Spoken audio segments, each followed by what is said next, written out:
moyang kita itu, maka kegiatan pelayanan dan perdagangan mulai dikenal pada waktu. Tingkat kegiatan perdagangan dengan sistem Badher mulai berkembang. Kegiatan bertani juga semakin berkembang karena mereka sudah mulai bertempat tinggal menetap. 3. Sistem kepercayaan. Sebagai manusia yang beragam, tentu kamu sering mendengar ceramah dari guru maupun tokoh agama. Dalam ceramah tersebut dikatakan bahwa kehidupan sebentar, sehingga tidak boleh berbuat menetap. Ajaran agama misalnya tidak boleh menyakiti orang, tidak boleh rakus, bahkan melakukan tindakan korupsi yang merugikan negara dan orang lain. Karena itu dalam ini manusia harus bekerja keras dalam membuat sebaik mungkin, saling menolong. Kita semua mestinya takut kepada Tuhan Yang Maha Esa bila berbuat dosa karena melanggar perintah agama atau menyakiti orang lain. Nenek moyang kita mengenal kebudayaan kehidupan setelah mati. Titik kepercayaan pada kekuatan yang lain maha kuat di luar dirinya. Mereka selalu Wujudan kepercayaan dituangkan dalam berbagai bentuk, di antara karya seni. Suatu di antara berfungsi sebagai bekal untuk orang yang meninggal. Tentu kamu masih ingat untuk perhiasan yang digunakan tentang bekal kubur. Seiring dengan bekal kubur ini, pada zaman purba manusia mengenal penguburan mayat. Pada saat inilah manusia mengenal sistem kepercayaan sebelum bakal kubur yang juga tempel. Penguburan yang menghasilkan karya seni cukup bagus pada masa sekarang. Untuk inilah kita mengenal dolmen besar, sarkofagus, menhir, dan lain sebagainya. Masyarakat zaman praksara, terutama periode zaman Neolitikum, sudah mengenal sistem kepercayaan. Mereka sudah memahami adanya kehidupan setelah mati hidup. Mereka meyakini bahwa seorang yang telah menikmati akan kehidupan di alam lain.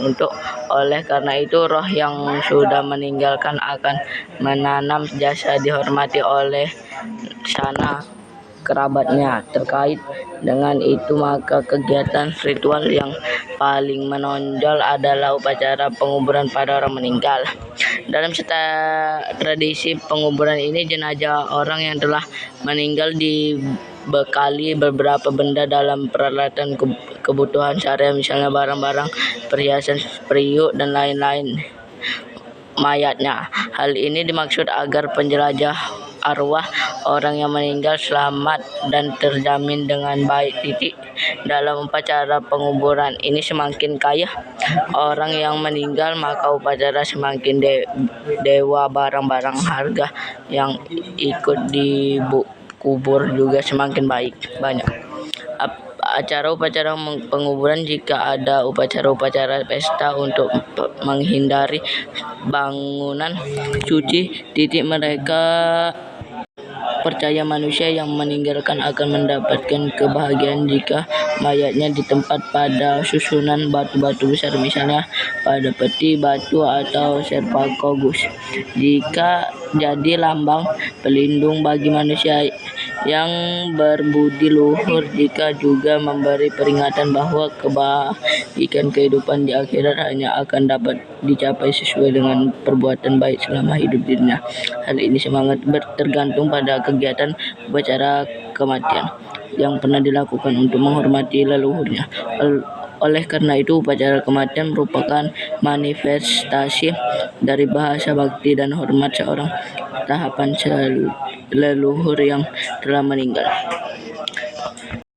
Sistem kepercayaan masyarakat praksara yang demikian itu telah melahirkan tradisi menggalitik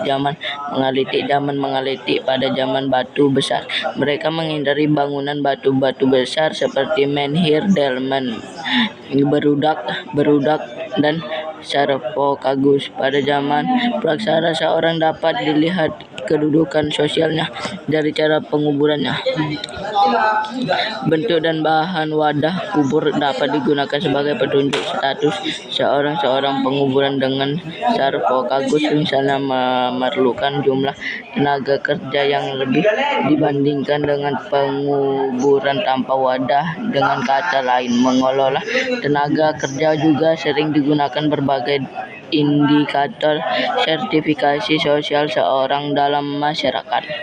Sistem kebudayaan dan tradisi batu besar seperti dijelaskan di atas telah mendorong perkembangan kepercayaan animisme. Kepercayaan animisme merupakan sebuah sistem kepercayaan yang memujarah nenek moyang. Di samping animisme siswa, muncul juga kepercayaan animisme. Menurut kepercayaan dia, seiring dengan perkembangan pelayanan masyarakat zaman praksara lahir juga mulai mengenal sedekat laut. Sudah bayar tentang kegiatan upacara di lebih banyak dikembangkan di kalangan para nelayan. Bentuknya mungkin semacam selamat datang apabila belajar jauh, atau mungkin saat memulai perbuatan perahu. Sistem kepercayaan nenek moyang kita itu sampai sekarang masih dapat kita temui di beberapa daerah.